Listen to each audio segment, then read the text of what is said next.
Okay, so hey, I just got back from Springfield. I was supposed to start working today, but I got other plans, and then so it was like they rerouted me, and I was like, I called the place. I was like, I'm gonna start Thursday instead.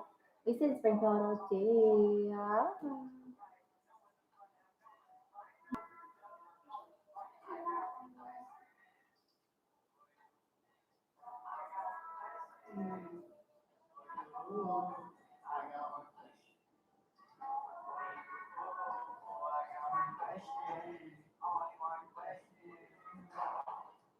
Anyway, okay, so this morning, around about St. Louis, and it was like took like an extra 2 hours just to get out of Jackson.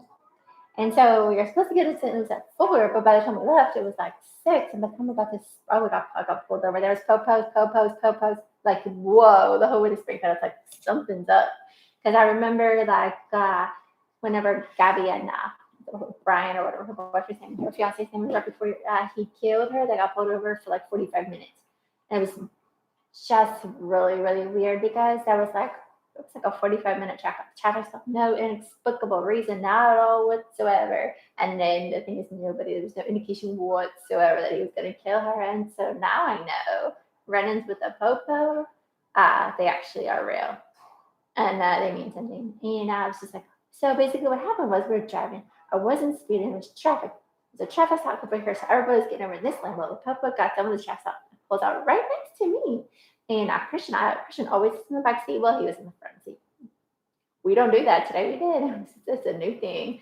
Anyway, so he's right here. So he sees Christian through the passenger seat because he's behind me and I'm going like trying to go 70, 75. And it's so hard for me because I have no recent experience driving that slow on the highway.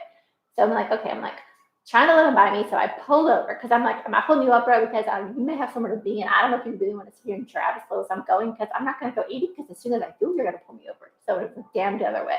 But I go 80, you're going to pull me over. And I didn't. And I still got pulled over. So I was like, I gotta bring a truck, and I pulled over, blinkered, and I pulled over. I was like, and he didn't pass me. So I was like, first of all, we were going too damn slow. I had to go back over, blinkered, got back over, okay, pulled back over, trying to give him a chance to get past me because I'm on the phone. I don't know if that's illegal in Missouri, and B, I can't, I don't know how to drive at the moment. So I'm trying to let him pass me. Well, I did that 3 or 4 times, and finally he pulled me over and said, "You were not finally." And I'm like, well, you know for a fact that I was. So basically, I know you're pulling me over because you want to know why I wanted you to pass me so bad. No ticket, of course, because you knew I was fine. Of course, you know I was silent. You just want to run my shit. So I was like, whatever, do it. And he did. And it was like, took a while, but he gave me back my ID, and we're on our way. But it's like, Popo. And then 2 minutes later, it was another speed trap, and then there was supposed to be another one, but Popo gone by the time we got there. And then pulled into Springfield and went to that same gas station that I went to. That guy that semi rode me and ran me off the road again because he had made a bathroom stop there. But or the detective coming out of the come and go. I was like, there is something up. I was like, and I was barking up the wrong tree. I just wanted to go make sure that Martina wasn't dead. So we went to my brother's. He was there. They had friends, and they were all chilling in the living room. Yeah, I thought they were drugged, doped up, getting decapitated, having his dick cut off and getting killed somewhere. That's what I was thinking. So anyway, I even called the police. I was like, I need a welfare checkup because I thought he was dead for sure, or on the brink of death. But I'm pretty fine, chilling. Good.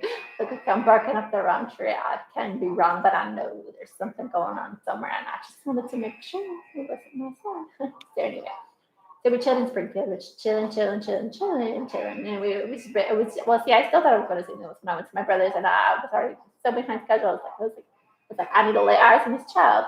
I was like, he came to the door, I gave him a hug and a kiss, and then with that, and I was like, and then we started for St. Louis, and then I was like, you know what, reroute. And we turned around, we went back, and I called the place, and I was like, and tell me about the song that I found out. Will you remember me? Will you remember me? Yeah, the one that I was listening song to right now. Yeah, it's a good song. That's Christian's new jam. Will you remember me? You listen to it on YouTube. He wants me to tell you about it. It's a good song. Is that the same song that they put the cartoons to? Yeah. They had a 2002 was it 2014 like popular cartoons like if you were born during this era or were a kid during this era you would recognize these. Christian recognized like at least half of them, huh, honey? All of them. Oh, he knew all of them. It's super nostalgic for him. He's like, oh. Anyway, so what am I saying? Oh, okay. So I got back and I was like, I got to get into this work here and find out what just happened. Like, what's going on? What is going on? And it's like, God just waved a magic wand over your life. I was like, oh, no way. It's like, 'cause he's been working, he works behind the scenes, and then all of a sudden it's just like, shh. Whoa. I was like, no way. And don't get me wrong. I'm not met with that resistance. Like when we came, because we came back to Kyle's on the way out of town. I was like, well, oh, and I went to look at the car. At first, they were trying to tell me to buy this Ford Focus, but I was like, it's like I pulled up to this lot. I wasn't even planning to go there, but after the St. Louis trip, I was trying to call my Aunt Kathy, who has still not called me back. So I'm not met with that resistance. Don't get me wrong, but I would tell you, I put up with this car lot, and it's like the Ford Focus that they wanted to sell me is that part next to the Nissan. I was like, and I like the Nissan better. It's like, I still want the Nissan. It's a standard, and it is a base model, as you can imagine. Manual locks. You have to go around and unlock each one. And it's a base. Like, I literally felt like and I was in a time where this is how cars were when I was like 20 years ago. Or maybe even more, 25 years ago. It's like brought me to my childhood. But I guess I'm trying to reconnect with that anyway. So it's like a 2015. It's got 2,000 miles on it. They want 8,000 for it. And I was like, I really, because it's so base, it's kind of like, but for me, it's almost like I don't mind because I prefer it. Because okay, so well, we have the rental and the whole way there. I'm trying to use Bluetooth. We're trying to use Bluetooth, and we're trying to use Bluetooth.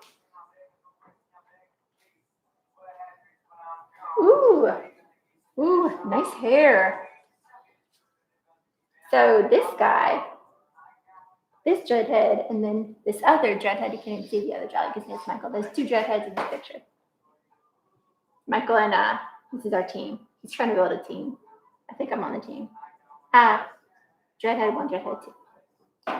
A team like a power team, like to navigate life, accomplish, make a money team. Oh, I thought it was like to complete like people who are like messing with him or No. He's got that too. So anyway, let me think. So I was like, okay, what just happened? And it's like magic wand. I was like, whoa, that's a thing. Oh my god. It's not just in the fairy tales. It's a real thing, and I witnessed it today, and I was like, whoa, it was crazy. Okay, so we were listening, we're just around chilling, taking things one step at a time, one instruction at a time. You go left, you go right, and you listen, and you do exactly what they say when they say it, and things go well. And so I went, I went to my Aunt Kathy's. They weren't there. I left a note in the door. I texted her 3 times throughout the day. No reply. And let me think. Let me think. What was I saying? So I got home and I was like, I opened my Bible to Isaiah 36. Oh, actually, 36. Well, 36 turned to 37, but I'm going to read you the part that was like, all right. So, but yeah, I have my mind blown today. Big time. Okay. So, anyway, so it was crazy. It was so really good. Everything was wonderful. And we sat there with Mark Jr. We had a really good visit. Christian got to see his cousins again, and everything was awesome. But Lynn was trying to barricade the door when we got there until Kyle let us come in. He invited us in for coffee, and we stayed for like 30 minutes, and it was really nice. Everything was pleasant, and it was really good. Like, it was crazy. So, and then, yeah, we just had to find the work of the devil. So I'm going to be coming around because now I see how much these people need to be kept in line, and I'm going to be there to keep them in line, whether they like it or not, because I see how things go when they're left to their own devices, and it's not pretty. And plus, I asked God, it's like, okay, so what should I have done? Say, like, 20 years ago, what should I have done? It's like, you should have stayed in the game, even though it was hurtful and they didn't want you there. They weren't nice to you, and they mistreated you, and they treated other people better than you, and you were not.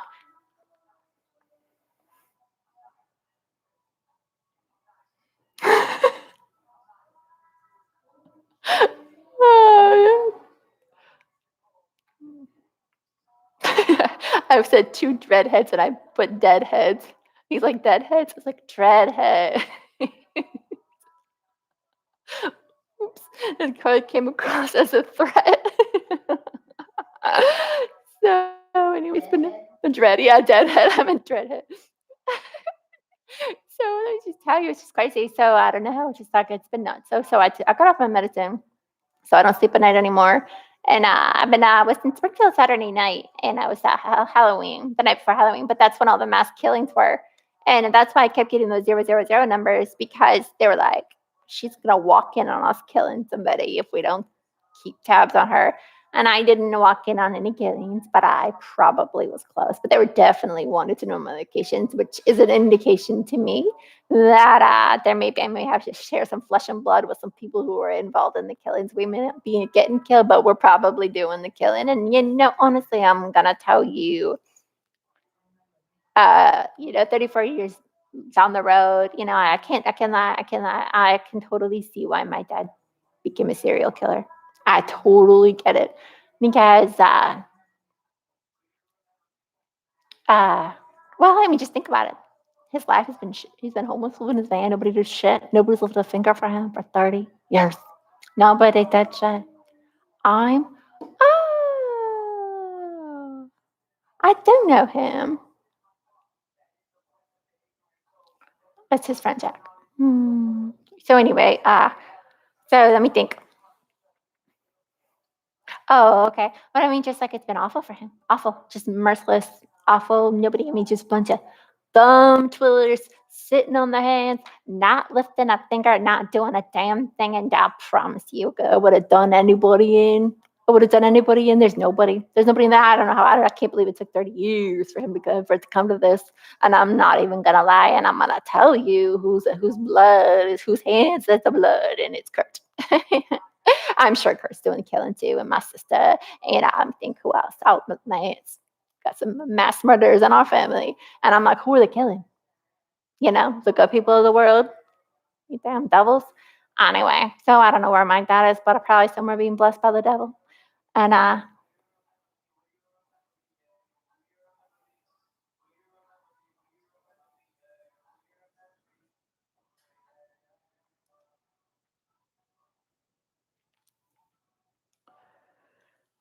so let me think.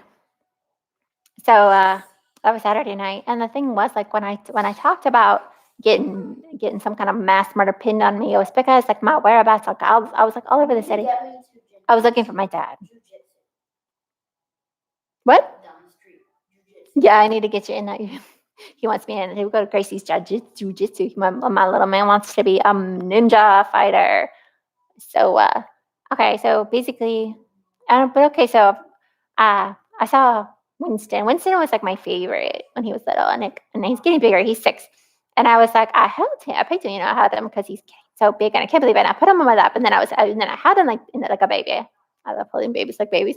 He's a big baby, and it was really interesting for me because I was like talking to him, and he was like emotional, and it was so, like you can tell when someone's emotional. He wasn't crying, but like in his like spirit. And whatever he said, it didn't transmit, but it was just like, it was so cute. I want to cry thinking about it because it was so precious. But let me think, what else is going on? Oh, and now that I know that, see, Jeremiah, like I didn't like I had a problem with him for a while, but I didn't know he was my um my bad. Let me see. Uh,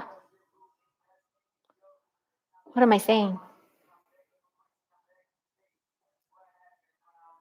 I can't remember. But I'm gonna tell you, it's a problem.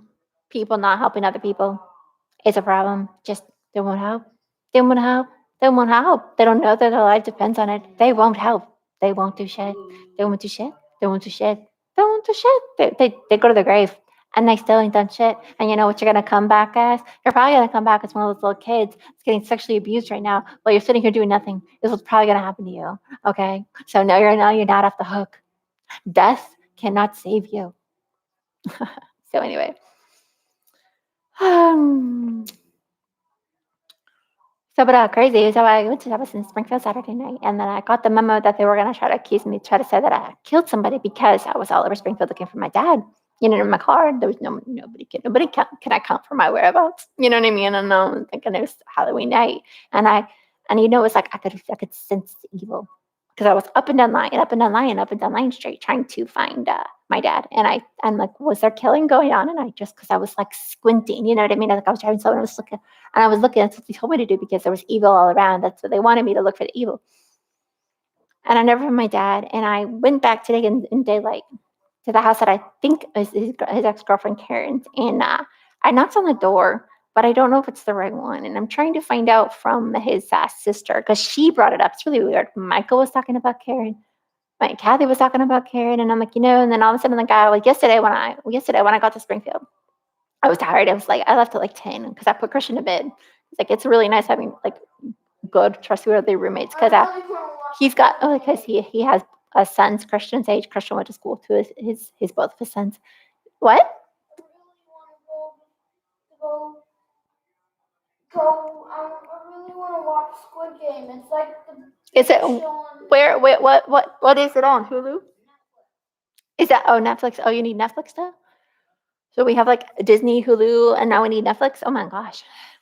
So let me think.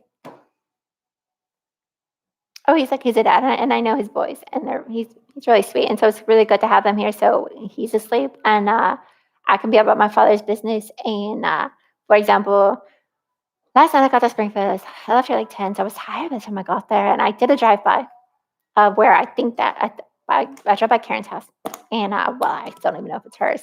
I think it's her house. And then I went and I went to the same Applebee's where I for the over the Walmart. I saw there's a park. I parked there, and I parked there, and I slept for like 30 minutes. And I woke up, and I was like, it's like I don't know what angelic spirit it was. I think it was one of my cousins, and they were like, and I was just like in my mind, the echo was like the number of times that my dad invited me to come to Karen's house. And he would be like, come see us. And he would say the address. And he's like, come see us. And he would say the address. And for what? And they're like, why didn't you go? And I was like, it's so weird. Is it never occurred to me to go? And I was just like trying to get into the psychology of why did it not click whenever somebody's sitting there telling you something? Why ordinarily when someone invites you to do something, you do it. And I didn't. And I've been there once. And I did go there once, and it was like, it's always like weird. It's kind of like you feel kind of cringy, you know what I mean? Like whenever I'm around them, because for one thing, my dad was like, apparently he's like, it's so late in life realization. You realize my dad was like horribly condescending of her, just oh god off. I think that's why she hates his guts so much. Is he probably makes her feel like absolute shit because he talks about her awful. He says awful things about her. I hear her life story over and over and over, and I can see why she hates his guts. But apparently it's like, I guess it's like, I don't know, he's so condescending of her, but I guess it's like kind of like it's almost like a mask, and you can't even see how much that he loves the person because he talks so bad about her. And I know that he was condescending to her, and I can only imagine how bad that made her feel, and I mean, I just like I've had boyfriends like that. I've seen him do it to me. I've seen him do it to other people. My dad does started doing it to me, and I was just like for example, oh, like, I know. It's like, because Michael was trying to say, I'm like that girl across the street. And I'm like, well, let me tell you why you're confused. After you bashed her in the face that day, they stole my spirit and they gave it to her. And that's why you're getting us fucked up. So I don't know why you have us confused. But I'm like, look, the only thing we have in common is your penis. That's the only thing she and I have. We are nothing alike. Okay. Because he's thinking dad, daughter, son. Like she has a dad, and then she's the daughter, and then she has a son. And he's thinking of like my dad, me, and Christian. And he's like, and I'm going to tell you what else we have in common. And I didn't give him credit. And I don't want to bring him into the light about why he had us fucked up or confused or whatever. But I mean, she is, I think I told you she was one of us. And I'm like, I don't know who us is. It's that Kid Cudi song, Mr. Ranger, whoever that song is to, that's my best explanation of who us are. But I'm going to tell you, that's why he has us confused. And I'm pretty sure that they probably met in heaven because I guess that I brought him with me in heaven. And they said that he started to do the work of the angels, that he was doing angel missions and stuff like from heaven. Like he had we have a team, you know what I mean? And we kind of look at that. And we're responsible for them. And he was in heaven, and things got crazy last summer. It's just like, when you think you're going through something, and then you find out you really were going through something, and you knew, but you couldn't prove it because it was like you're in different dimensions. It's like heaven and earth mirror. Huh? What? You what? Oh, ton, mama. Ooh, but it was really wonderful to have my boys together, my big, tall, strong boys, handsome and smart, and little soccer stars. Ooh, but Christian has Junior has 2 games tomorrow, and we're gonna go.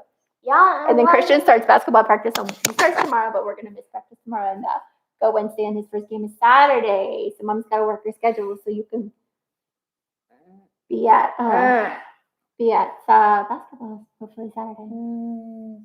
Let me think. Let me see. Okay, so did I read this part from the Bible yet? Anyway, the first I stuck out was Isaiah 37, 5 through 7. It says, after King Hezekiah's officials delivered the king's message to Isaiah, the prophet replied, say to your master, this is what the Lord says, do not be disturbed by this blasphemous speech against me from the Assyrian king's messengers. Listen, I myself will move against him, and the king will receive a message that he is needed at home. So he will return to his land, where I will have him killed with a sword. So that was like, powerful, crazy, amazing. I loved it because like they were shaking their boots after they got this scary report, and I didn't go back to see. It's the Sennacherib threatens Jerusalem. It's the chief of staff. The Assyrian king's chief of staff told them to give this message to Hezekiah, and this is the message that they're responding to. Are you still in? You can have it. Look, sing it. Okay. You're gonna have to wait, or you get it for yourself, or you'll have to wait. It's up to you. And it was like, then the Assyrian king's chief of staff told them to give this message to Hezekiah. This is what the great king of Assyria says. What are you trusting in that makes you so confident? Woo! Do you know how many people say that to me? Yeah. Okay. Whoop. Sorry. Okay. I see a victory. I see a victory. I see the change is changing. I see a victory. Yeah, woo. Okay. Do you think that mere words can substitute for military strength and skill? Who are you counting on that you have rebelled against me? Yes. This cup open? Yes, there might check in there. If you don't, okay. Regardless, on Egypt, if you lean on Egypt, it will. Not right now. Not tonight. No, it's Betty Bye. Betty Bye soon. As soon as mommy gets home, we're going to bed. Okay. If you lean on Egypt, it will be like a reed that splinters beneath your weight and pierces your hand. Pharaoh, the king of Egypt, is completely unreliable. But perhaps you will say to me, why we are trusting in the Lord our God, but isn't he the one who was insulted by Hezekiah? Didn't Hezekiah tear down his shrines and altars and make everyone in Judah and Jerusalem worship only at the altar here in Jerusalem? I'll tell you what, strike a bargain with my master, the king of Assyria. I will give you 2,000 horses. Now, this sounds like whenever the devil came to Jesus and said to all the nations will be him if he would bow. That's what I'm thinking of. This is like literally exactly what. That's enough, Christian. Enough. You know you're not going to drink at all. And if you want more, you can have it.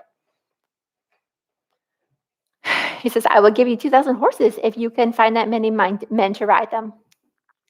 And says, with your tiny army, how can you think of challenging the weakest contingent of my master's troops? Even with the help of Egypt's chariots and charioteers. What's more, do you think we have invaded your land without the Lord's direction? The Lord himself told us, attack this land and destroy it. This is some good stuff. Then Eliakim, Shebna, and Joah said to the Assyrian chief of staff, please speak to us in Aramaic, for we understand it well. No, I'm stuck. I'm going to be stuck in the Old Testament for a long time, Christian. I am in prison in the Old Testament. Don't speak in Hebrew, for the people on the wall will hear. The people on the wall will hear. But Sennacherib's chief of staff replied, do you think that my master sent this message only to you and your master?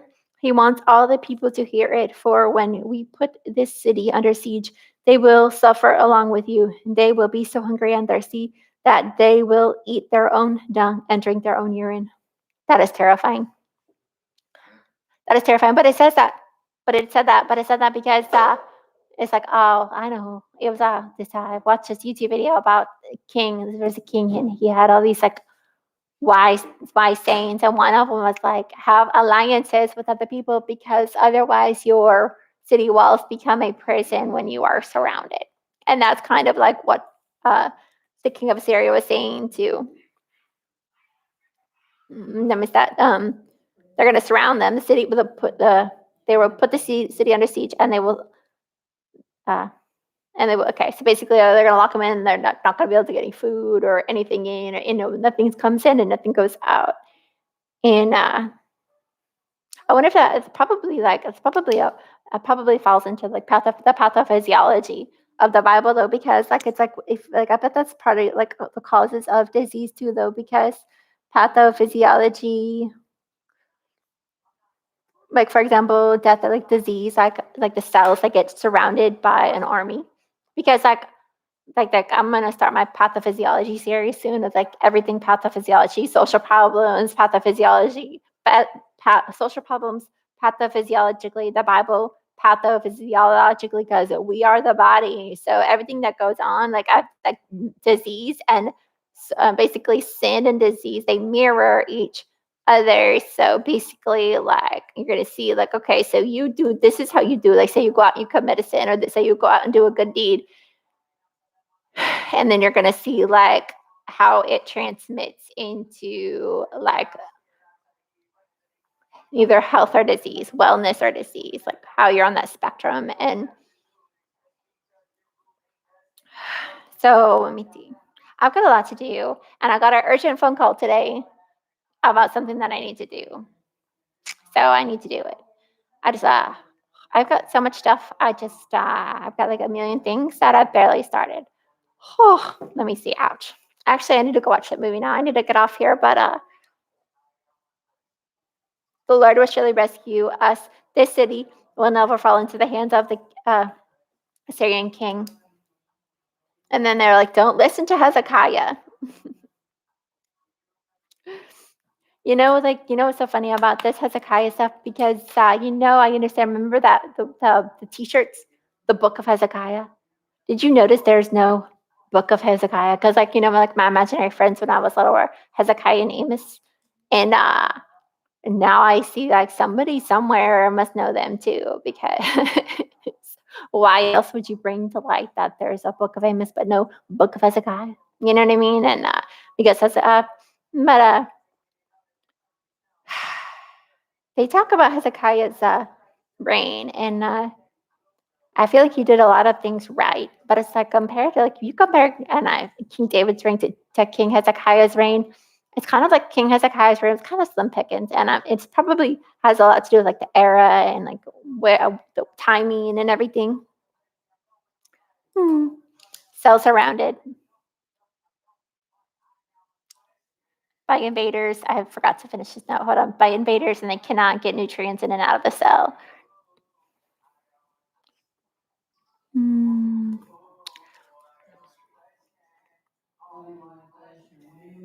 But I'm going to tell you also.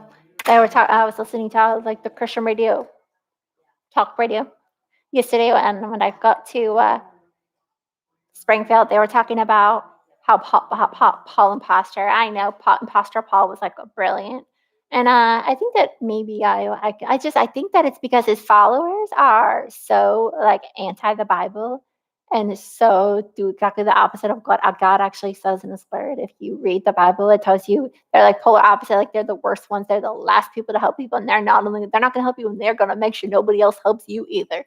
That's why I have a problem with them. But I'm going to tell you what's been so crazy for me is when you read the Bible, it is absolute opposite of what you think, of what people think, of how people act. It's like when the first shall go last and the last shall go first. Like literally, it is the absolute opposite order, the opposite.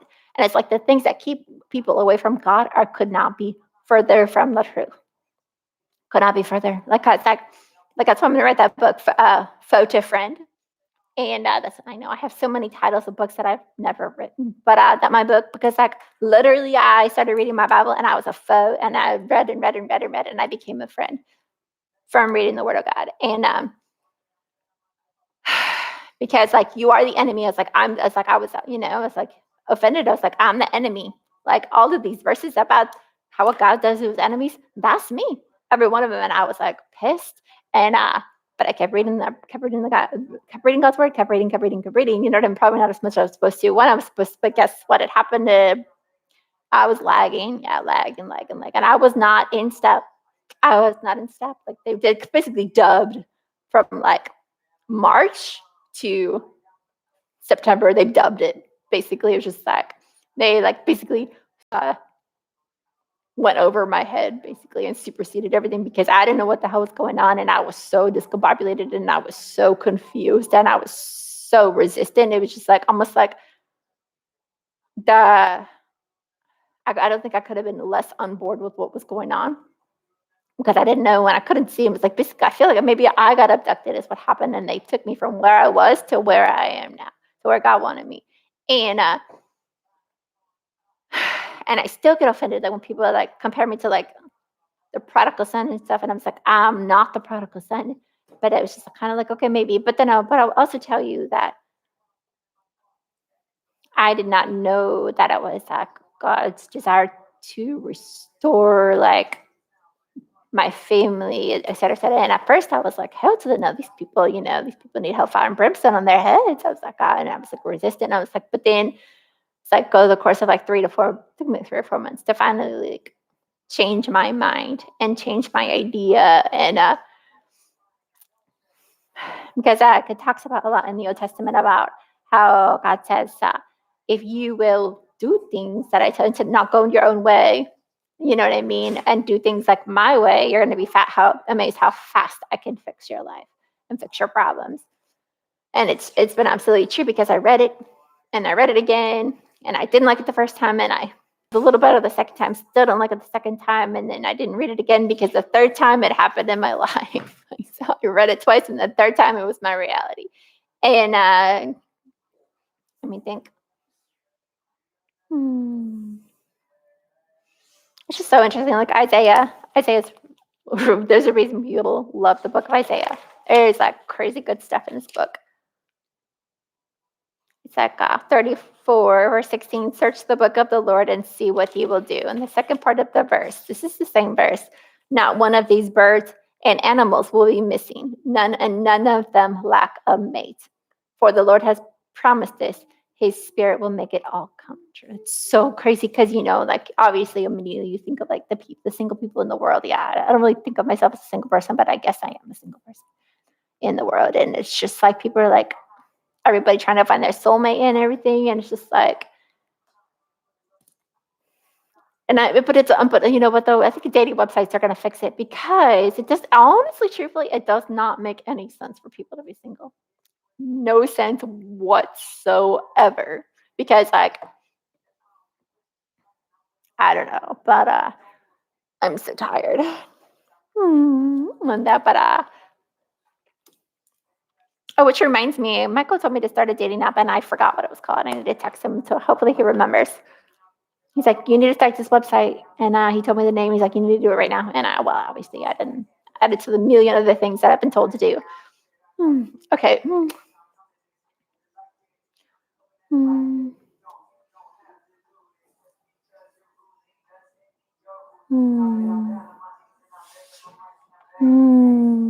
Website. What is it? What was I going to say?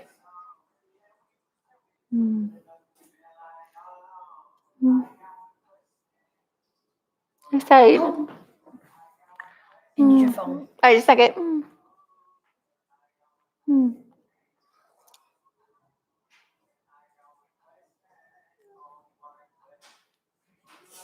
So Logan. That's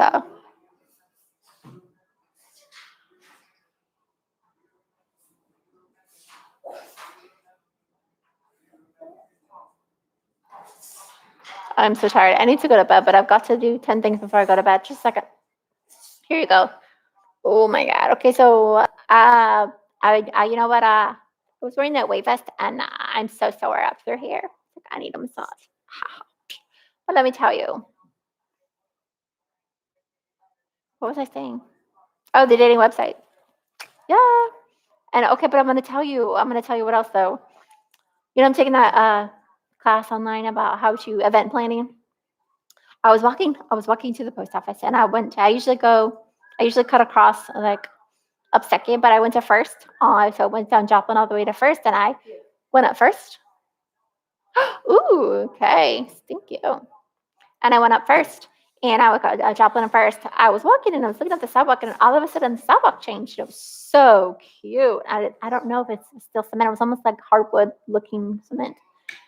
And I was looking at the building, and I was like, it made me think of like it's kind of like a tall building, kind of like this building is like 2 stories, and it made me think of like in Chicago how they have like the 2 story, like the stores downtown are like 2 stories, like regular department stores, like anywhere else, like in the mall you'd see. But then you go to, or some, not all of them are just, not all of them are chains. There's some much just like, but it's going and there's like 2 stores of like clothes and everything. Oh my God. I was like, that's what I was envisioning for this place. And I was like, okay. So then I went to this website that lists like commercial properties, but I would looked up the Joplin, and it was like one of like third one I came to. It was like it's for sale. There's no for sale sign. 1.2 mil, and it's actually, but you know what it is? It's not what I was thinking. It's a wedding chapel. I think kind of like a wedding chapel for like events and stuff. And I was just like, and it made me think it was like kind of like the dating website that Michael told me to do, and then like this wedding chapel, and then like with the class I'm taking online. And I was like, it just kind of clicked for me. And I was like, that's really totally different than what I had envisioned. But so they're like talking about it's gorgeous. Like they went through and like redid the whole inside of the building. But I've got to go to bed. My mind is going in a million directions. All right. I am so tired. Well, see, I was, so I got that. But anyway, I didn't stay in Springfield as long last night. I was in Springfield for like a long time on Saturday night. I didn't leave till like 2 or 3, and then I came back in. But then yesterday I left at. I was like I was out there like probably close to midnight, and I stayed for a little bit. And anyway, oh no, you know what? I think I left at like 9, but by the time I got there it was like 10ish. And anyway basically I got because I got back to Joplin at like 1, and then I was leaving town. And I always like take a detour and drive past Michael's because I just want to know if he's home or not. And he wasn't home. And so then I went on my merry way, and then on the way back, I was leaving Springfield, and I called him. I was like, well, if he's in Springfield, I want to know. But he wasn't. He was in Joplin, and so I was like, okay, so I'm coming back. I was like, and he's like, he was out and about too, and I was like, okay, well, meet me. And so we met at Waffle House off 44 and Rangeline, and he stopped taking me there because he started like fucking all the waitresses there. And there was the one, and so obviously I invited him. So I decided the place because he wouldn't have done that because I guess he's going hot and heavy with the cook there because he kept wanting me to look at her butt, and I was like, bro, I don't want to look at her butt. But I was like, so now I know he's fucking her. But because then she was, I don't know, she didn't trip out. She was tripping today, tripping really bad. I'm like, we're fucking shit. I'm like, you know what? Everybody's fucking them. I'm not. I am not. For the record, I am not sexually active right now. I'm saving myself for marriage, just like Christian and Mark both. Oh my gosh. You know what Christian told me on the way home? So Eliana, there's something about my family. Okay, there's 150 people in my family. I know, but my family has a serious problem with incest. There are 7 billion people on this planet, and there is no reason why a family of 150 need to intermarry. No reason at all. No reason. And so basically, Eliana goes around getting crushes on her cousins. And I'm like, who are your parents? Incest loving, incest friendly people. Because you know what? I'm lying and waiting. And when I see that little girl, I'm going to have a little chit chat with her because somebody should have sat Lance down 20 years ago and talked to him about incest. I don't trust that little bitch, but I'm going to be like, oh, guess who she is? She doesn't like Caleb anymore. She likes Mark. I'm like, bitch, we're going to have a chit chat. I'm going to sit around. I'm going to sit around. I'm going to sit around until I see you. And I'm going to step in where your parents should have done it a long time ago. And I'm going to put a bug in your ear, sister. And I'm going to at least save myself some grief and maybe you too. Whew. People, sit back. Like, it's not going to happen to you. Well, you never know what is going to happen. Just like I already talked to my boys, you don't touch little girls when you're little or when you're big. You don't touch little girls. Period. And you don't do anything. You don't touch women without their consent. Period. Ever. And I'm like, why are we not telling this to our kids? Jeez. Please. So let me think. I gotta go. It's 9:12. I'm so tired, and I've got to go back and watch this video, and it was really long. And I think I'm gonna watch it on my. I sent it to 2 people because it was that good, and then I got a phone call about it today, so I know it's real. I know it's real. I need to actually gotta go. I gotta go. Bye.